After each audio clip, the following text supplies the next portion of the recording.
మంగళగిరి నియోజకవర్గ పరిధిలోని అన్ని డివిజన్ల జలమండలి సంబంధిత డ్రైనేజీ, త్రాగునీరు, ప్రజా సమస్యలపై బస్తీ కాలనీ సంక్షేమ సంఘం నాయకులు, ప్రజాప్రతినిధులు, కార్పొరేటర్, మాజీ కార్పొరేటర్లతో కలిసి జలమండలి జనరల్ మేనేజర్ సునీల్ కుమార్ గారికి వినతి పత్రం అందజేసి ప్రతి నియోజకవర్గంలో పేరుకుపోయిన డ్రైనేజీ, త్రాగునీరు సమస్యలను పరిష్కరించాలని, అదేవిధంగా బహుళ అంతస్తులకు డ్రైనేజీ, త్రాగునీరు మౌలిక సౌకర్యాలు లేకుండా అనుమతులు ఏ విధంగా ఇస్తారని ప్రశ్నించారు.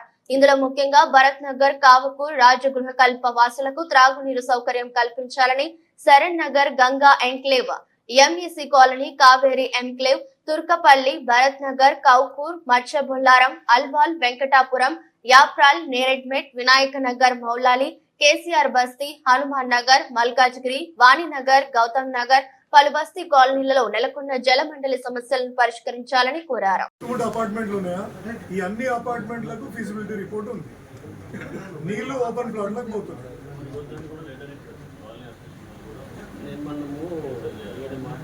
అది పేపర్లో నేనేమన్నంటే అందరు అపార్ట్మెంట్ మాట్లాడేసి ఒక్కొక్కరు 5 లక్షలు 6 లక్షలు నేను ఇంప్రూవ్మెంట్ ఛార్జెస్ చేసి ఎస్టిమేట్ ఇవ్వని ఒకటి వాళ్ళు ముందు